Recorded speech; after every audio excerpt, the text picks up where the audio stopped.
mais uma aulinha para a gente ir acompanhando a nossa sequência do nosso assunto aí na Física B, né? Lá na nossa Física B, a unidade 9, tá bom? A unidade 9. Tudo bem, gente? Tá? Nessa unidade 9 aí, a gente vai ver geradores elétricos, tudo bem? Vamos começar com uma pequena definição? Então vamos lá, ó. Geradores elétricos, tá? Para assim ser chamado gerador elétrico, ele precisa basicamente de uma situaçãozinha, que é ele ter a capacidade de converter outras formas de energia em energia elétrica. Então, para assim ser chamado, ele tem que ser algo que converte outras formas de energia em energia elétrica, tá bom? Exemplo dos nossos, então, geradores. As pilhas e baterias, pilhas, baterias, que transformam a energia química em energia elétrica. E também usinas. Gente, aí as usinas de um modo geral, né? Hidrelétrica, que faz a conversão do movimento das águas em elétrica, eólica, dos ventos, nuclear, liberação de energia por núcleos de determinados materiais, né? Não todos. E todos eles fazem essa transformação de outras formas de energia em energia elétrica. Assim sendo, nós temos um gerador de eletricidade. Tudo bem? Vamos lá então para algumas representações aí para nossa sequência da vida, tá? Então, para fazer a representação de um gerador, nós fazemos assim. Na verdade, a gente já até usa nos circuitos, que é essa definiçãozinha ali, né? Que a gente já sabe que tem para nós aqui a diferença de potencial marcado, sendo aqui menos e aqui mais. E agora, dentro da nossa representaçãozinha ali, nós vamos ter o resistor interno, que é a representação da resistência que tem internamente no gerador, composto pelos próprios materiais ali que fazem a composição do gerador, né? Ninguém foi lá colocar um resistor. Eu quero colocar um resistor lá dentro. Não. Né? Ele oferece resistência, lembrando que resistência nada mais é do que o obstáculo à passagem de corrente. Então, lá internamente no gerador tem essa situação também, a resistência elétrica que é criada para a passagem da corrente elétrica, e isso faz com que, né, no caso do gerador, acabe dissipando parte da energia na forma de calor, que é normal, né? Os geradores reais, de uma forma geral, tem essa situação, tá bom? Nós vamos aí agora acostumar com uma coisinha que a gente não tinha antes, que a gente não tinha essa menção, tá? Que vai ser a letra epsilon. A gente acaba até meio que no meio do caminho chamando de E, mas tecnicamente é o epsilon, tá? Quem que é esse epsilon? Esse epsilon vai se chamar de força eletromotriz, tá bom? É muito comum a sua abreviatura para FEM. Apesar do nome força eletromotriz, para nós ele vai ter a seguinte definição para o nosso uso prático e direcionado. Essa força eletromotriz acaba sendo, maior, vamos, falar assim, entre aspas, a maior voltagem, maior tensão, tudo bem? De um gerador. Porém, seu valor é somente com o gerador desligado, ou seja, com a corrente zero. Então, mas qual a vantagem? Não é questão de vantagem de ter ou não ter, é uma definição. Existe lá uma definição de que a bateria X lá tem 12 volts de força eletromotriz, certo? Essa é uma medida de quando a bateriazinha está ali desligada, você vai lá com um aparelhinho, tipo chamado voltímetro, encosta nos dois polos e ele dá a leitura de 12 volts. O que acontece é que quando o gerador for colocado em funcionamento, uma corrente vai aparecer aqui. Quando essa corrente aparecer aqui, sabe o que vai acontecer? O fato de ter corrente estar ligado, esse resistor aqui vai dissipar calor. E ao dissipar calor, a força eletromotriz, né, que já tem o seu valor somente com a corrente zero, com o gerador desligado, vai baixar. E ao baixar essa força eletromotriz para um outro valorzinho, a gente vai chamar esse valor que é aquele U que a gente já usava lá para as nossas informações de circuitinho, que vai ser então a diferença de potencial de funcionamento do gerador de verdade. Então, tipo, nesse que eu falei, a TA12 lá, o resistor interno vai fazer com que parte vire calor e vai sobrar um valor útil, efetivo para o circuito, que é o U que a gente usa lá do URI.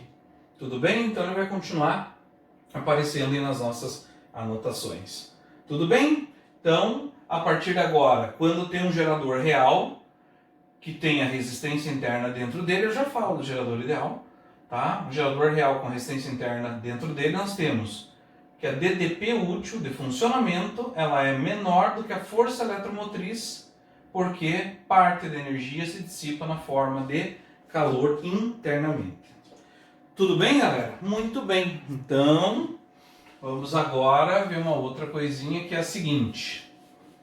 Essa representação do gerador vai ser para nós muito direcionada e muito, útil, aplicável na forma de uma equação. Tá bom? Então vamos lá? A equação do gerador.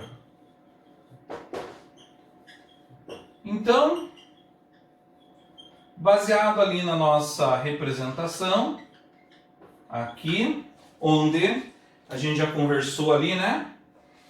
Força eletromotriz, resistor interno e DDP. Tá bom? Aqui. Então a gente não vai ficar escrevendo DDP útil, DDP total, resistor interno, tudo é simbólico, tudo a gente está acostumado com a simbologia, tudo bem? E o que acontece aqui é o seguinte, gente, o útil vai ser o total menos aquilo que é dissipado, tá? Então ficaria mais ou menos assim, ó, a equação, a DDP útil é igual a DDP total menos a DDP que foi dissipado, né, ou dissipada, na forma de calor. Tudo bem? Só que para não ficar escrevendo assim, a gente tem uma simbologia que é o que a gente vai fazer agora na nossa formatação da equação do gerador. Então, ao eu querer falar para você sobre a DDP útil do gerador real, eu simplesmente coloco o U. Tá aqui. Ah, então o U já é a DDP útil, já. Eu não preciso escrever DDP útil, tá bom? A DDP total do nosso gerador vai ser tratado como a letra Epsilon, que é a força eletromotriz. E a dissipada na forma de calor, que a gente mostrou aqui, ó, RI, olha gente, RI, lembra? URI, R vezes I, então R vezes I é uma DDP, claro, ó, do URI, U substitui por R vezes I. E aí está, essa é a equação do gerador real, aquele que possui resistência interna. Tudo bem? Então tá bom. O que pode acontecer, ele não vai abandonar essa possibilidade, é você ter um gerador ideal, tá? O gerador ideal, ele simplesmente... Você sabe que a gente nas aulas de física usa muito a ideia da máquina ideal, né?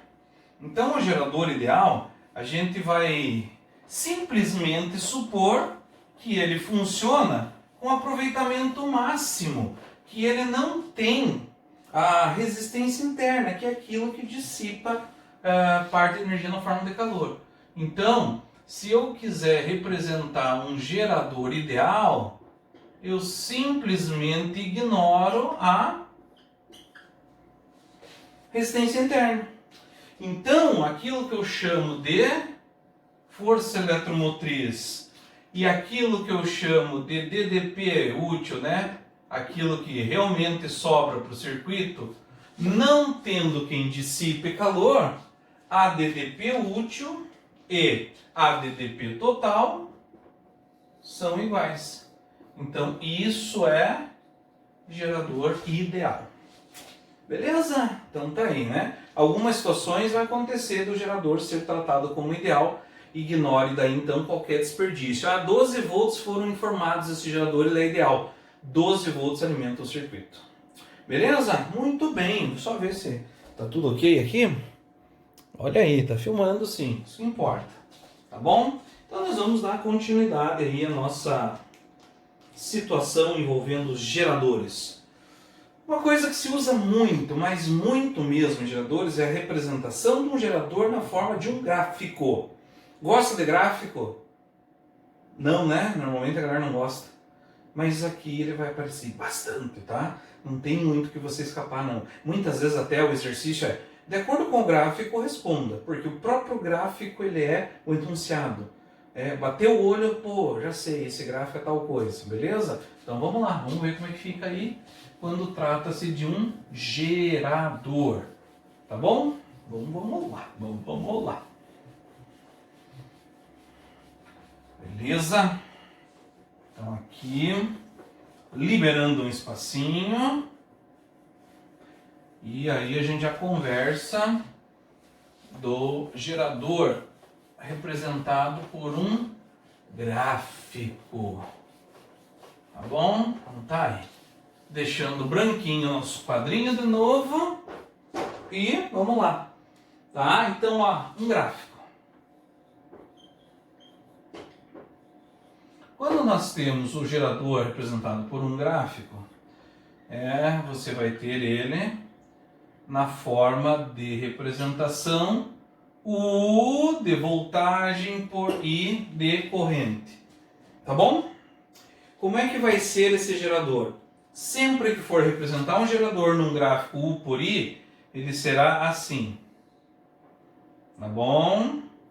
Uma reta para baixo, tá? Que pertence num gráfico aí de eixos cartesianos ao primeiro quadrante, né? Daqueles 4 que a gente é acostumado. Isso é obrigatório para ser tratado como um gerador. Eu vou destacar 3 pontos para vocês ficarem ligados nesse gráfico aqui de gerador, tá bom? São eles. Primeiro esse aqui. Quem é esse ponto aqui? Tá vendo que esse ponto é a maior DDP possível? Aqui é o 0, tá? Esse ponto é a maior DDP possível? E quem que a gente comentou que seria o maior valor de tensão de um gerador? A gente falou, né? Que é a força eletromotriz. E olha como aquilo que eu tinha escrito agora há pouco tem a representação confirmada no gráfico.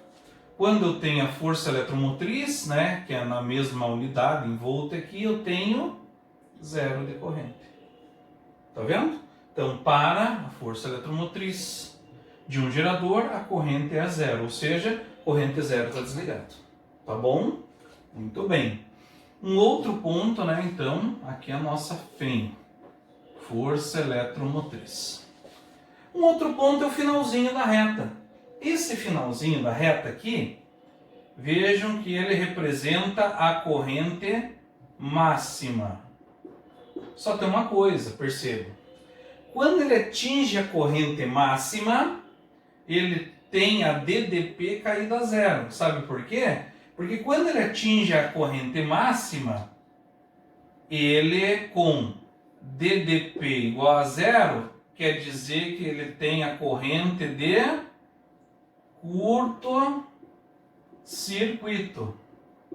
Então não é, que bom, ele atingiu o máximo de corrente, ele está aproveitando melhor. Não. Se você pegar aqui no gráfico, o valor máximo de corrente é a corrente de curto-circuito.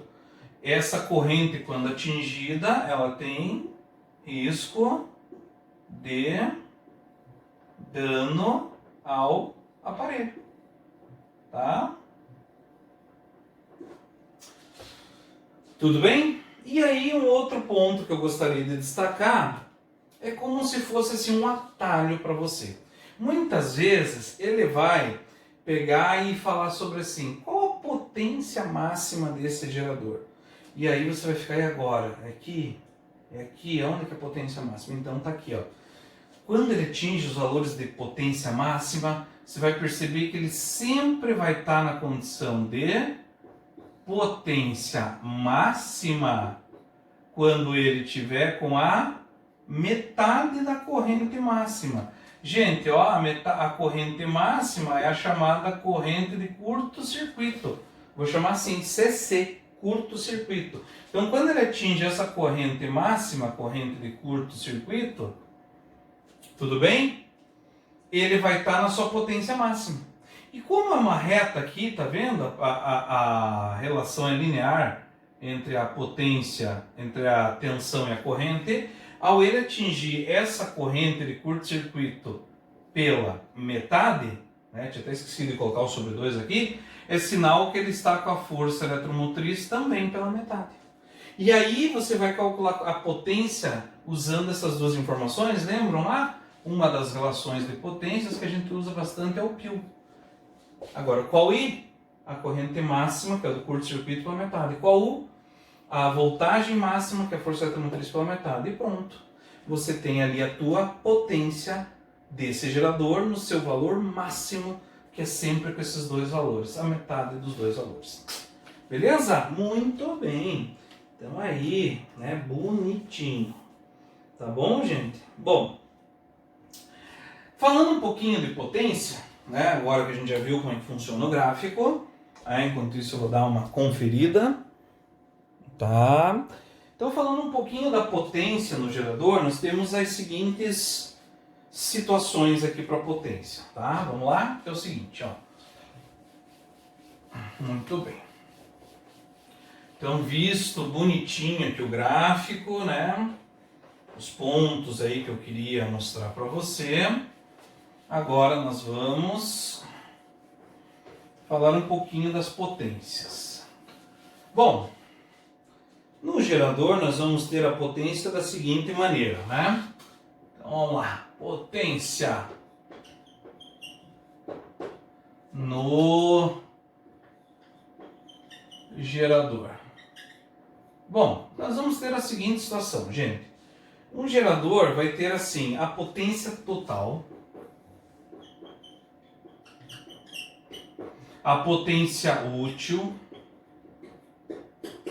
e a potência, aquela que vai ser jogada fora na forma de calor, que não é algo que alguém deseja, tá? Quem será a minha potência total? A minha potência total será quando eu estiver usando a voltagem total. Então seria o I vezes a força eletromotriz. Mas eu consigo, ao ligar um gerador, um circuito, que ele disponibiliza essa potência total? Não. Não, porque acaba dissipando parte na forma de calor. E aí no circuito, efetivamente, que se aproveita é a chamada potência útil, que é a corrente vezes a tensão U, que é a tensão útil. Tudo bem? E também a potência que na forma de calor é dissipada, que quem faz isso é o resistor interno. Lembra lá do piriri da brincadeira? A gente usa o R minúsculo normalmente para definir a resistência interna. Lembrando que ela leva consigo todas as características de qualquer resistência.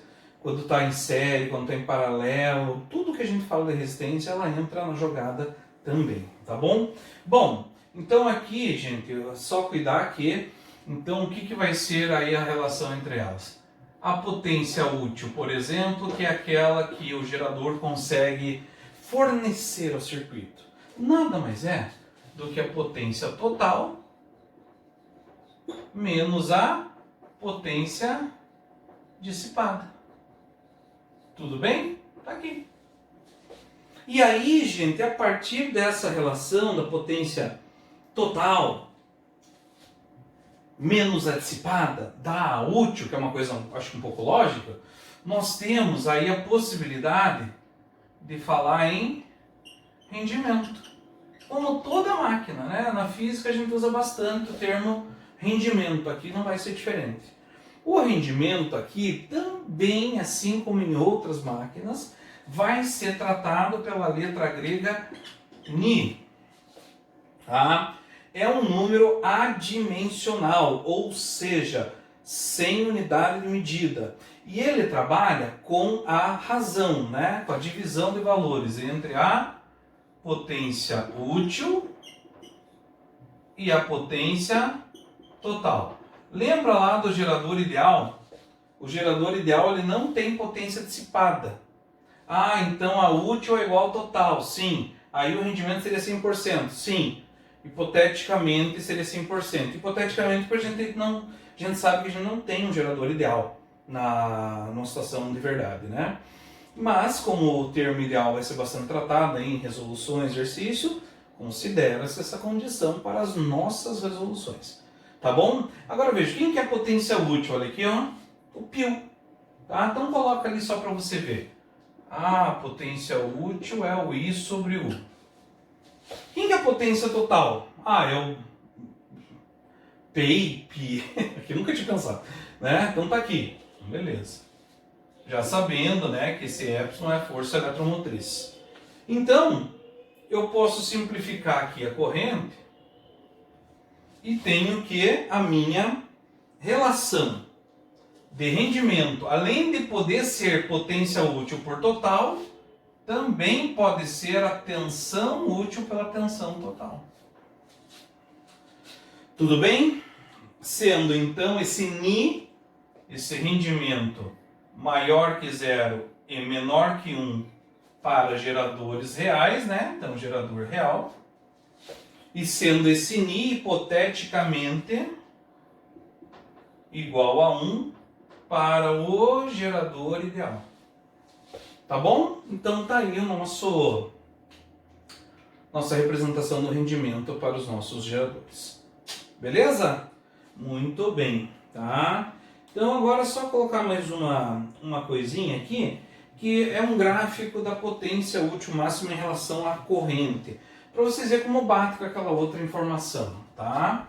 Então deixa eu só colocar aqui, né? Vamos lá. O gráfico da potência.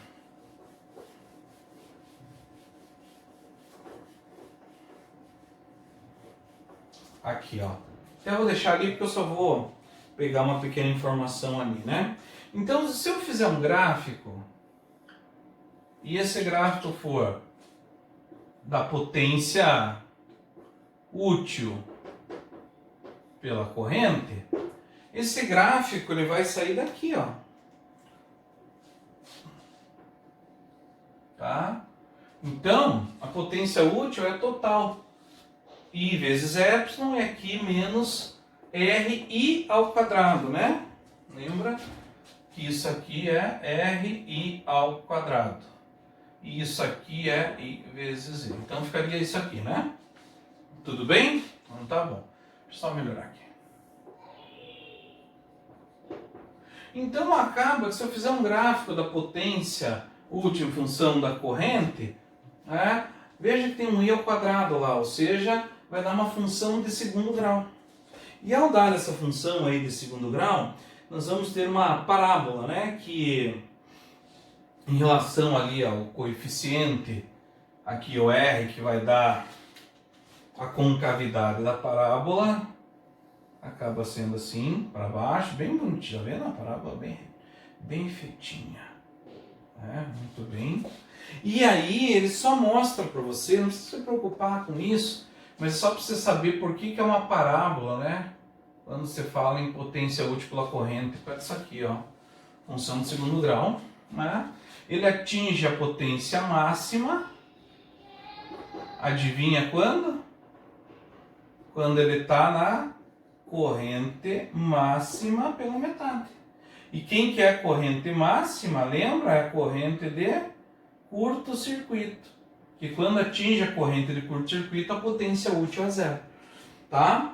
Então aquele gráfico que eu mostrei antes com a reta é o gráfico do gerador U por I, e aqui é o gráfico só da potência do gerador por I. Tá? Mas os dois simplesmente complementam a informação. A potência máxima é quando se atinge a corrente de curto-circuito, que é a máxima sobre 2. Consequentemente, daí nós temos a voltagem máxima, que é o epsilon sobre 2 também. Beleza? Então tá aí. Bom, agora vou para a nossa pequena sequência aí, que é a associação de geradores, tá bom? Então vamos lá. Muito bem, muito bem, muito bem.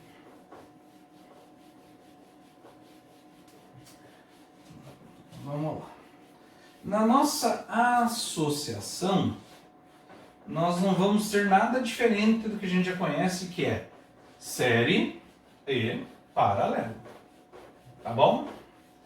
Só vamos a alguns pequenos detalhes dessa associação em série e paralelo para os nossos geradores. Tá? Vamos lá então. Muito bem. Bom, quando a nossa associação em série, acontece isso aqui, ó. Então vamos lá, associação de geradores. Para a associação de geradores, nós podemos ter a série. A série seria assim, ó. Vamos lá, ó, aqui, ó.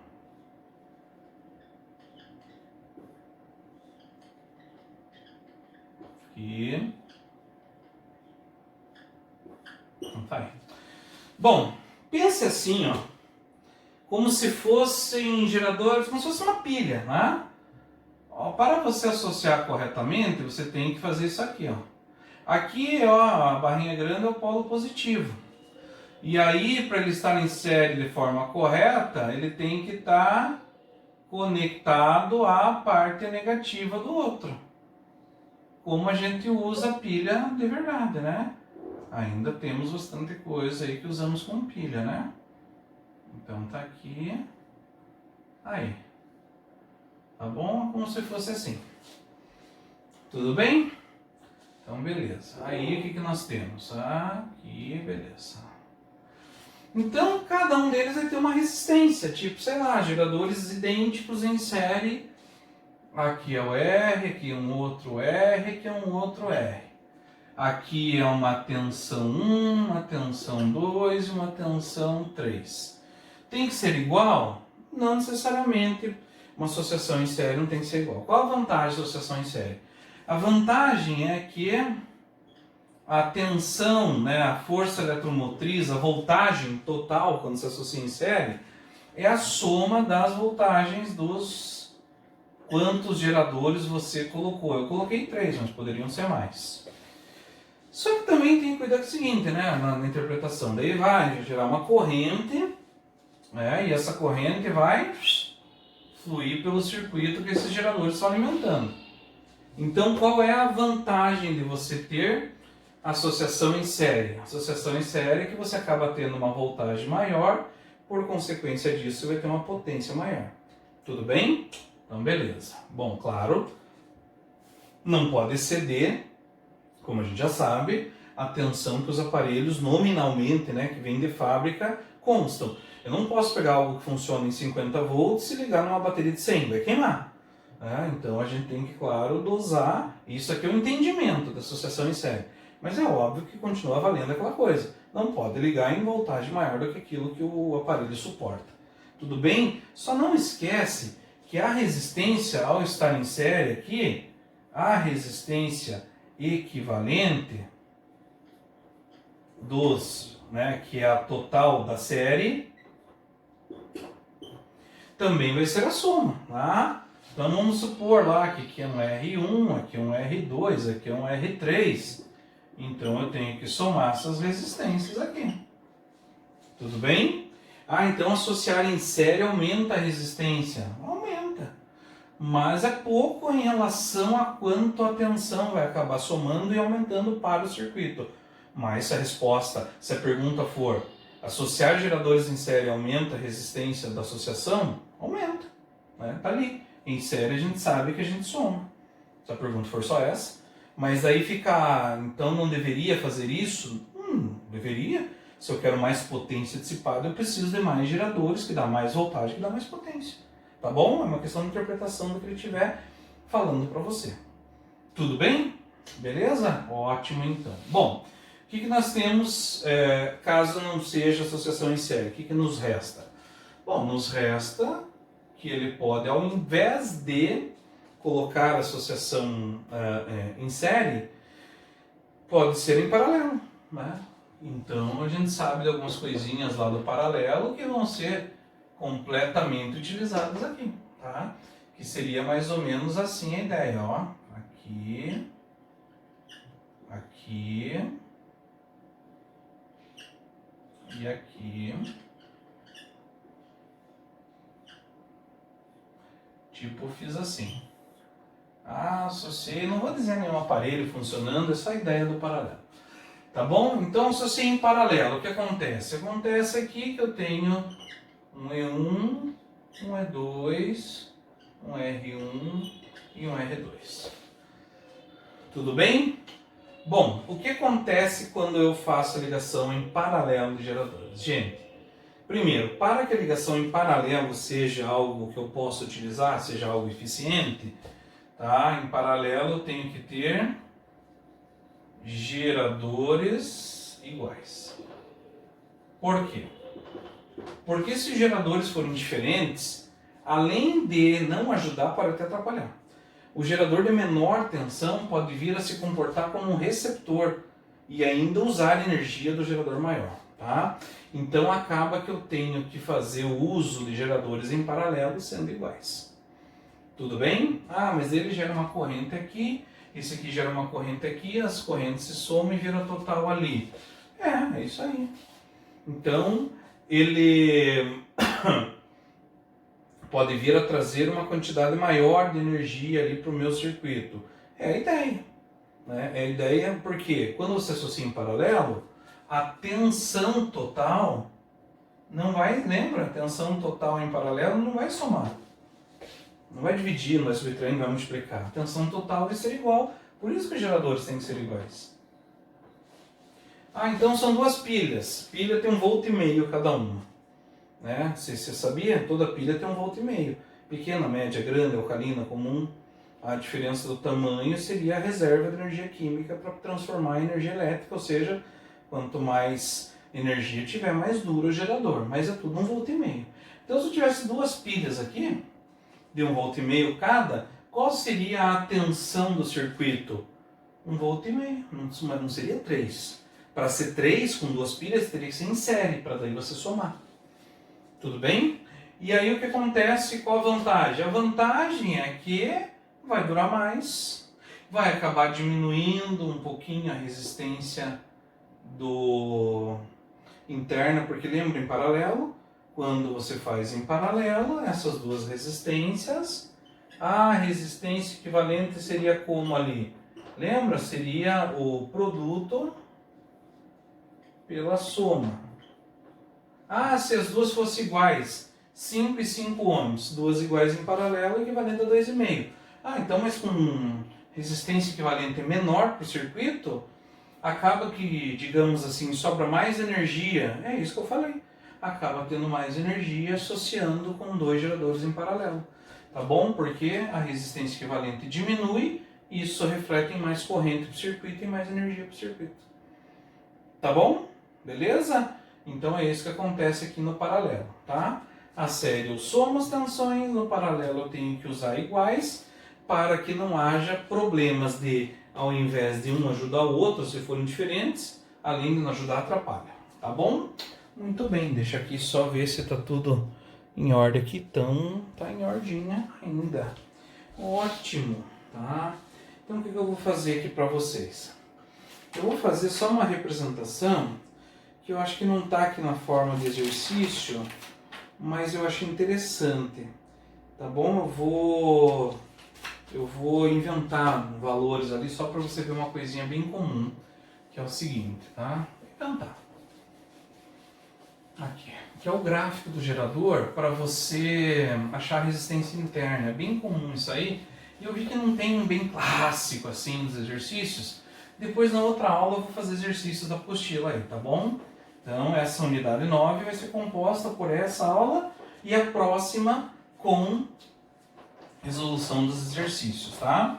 Então, só agora eu vou encerrar essa aula com um pequeno exemplo aqui para vocês, como eu disse, bem clássico de gráfico, e ele usa para perguntar a resistência interna, tá? Então, um exemplo, o gráfico lá, o por I. Tá bom? Aqui e aqui. Muito bem. Lembra que eu falei, se for um gerador, aqui. Bom? Eu vou inventar dois valores. Então, digamos que aqui seja 10 e aqui seja 2. Tá bom? Aqui é 0. E aí ele chega e fala para você assim, na lata. Dado o gráfico abaixo, calcule a resistência interna desse gerador. É possível? Perfeitamente. Perfeitamente possível. Vamos lá? Como é que eu vou calcular a resistência interna de um gerador? Bom, a resistência interna do gerador está na equação do gerador, lembra? A equação do gerador está aqui. Ai, beleza? Qual é a tua pergunta, né? No caso a minha. Tá aqui. Acha a resistência interna do gerador. Por uma questão matemática muito simples, para eu achar o R, eu tenho que ter os outros. Um deles não tem que se discutir. Tá aqui, ó. Esse aqui. É só olhar aqui, lembra? O ponto inicial da reta. Esse ponto inicial da reta é a força eletromotriz e não se discute mais sobre isso. Legal. Só que eu preciso disso e disso também para poder colocar ali. E aí que entra uma coisinha bem clássica, como eu falei para vocês. Poxa, gente, esse valor é fixo? Não. Esse valor é fixo? Não. Para cada U tem um I. O único que é fixo aqui é o epsilon, né? Que é a força eletromotriz, e o resistor interno que eu vou calcular. O U e o I são variáveis assim, ó. É só olhar o gráfico, veja aqui, ó. Ah, para esse U aqui, ó, eu não sei quanto vale esse U. Mas para esse U aqui, ele tem esse I aqui, ó. Para esse U aqui qualquer, tá? Eu não vou marcar aqui, não vou. Vamos para esse UA aqui. Ah, ele tem essa corrente A. Ah, e para esse outro aqui, ó. Eu vou chamar de UB. Ah, para esse UB aqui tem uma corrente B. Tá vendo? Para cada tensão tem uma corrente. Pois é, mas e aí? Como é que eu resolvo o exercício? Você resolve. Existe sim um valor de U e de I combinado aqui no gráfico, que é isso que eu disse que é bem clássico. É esse aqui, ó. Qual é o único valor de corrente que você conhece? É esse aqui. Ah, mas esse aqui é corrente de curto-circuito. Não tem problema, é uma corrente. E é uma corrente que está bem claro que quando você tem ela, a corrente de curto-circuito, olha aqui, povo.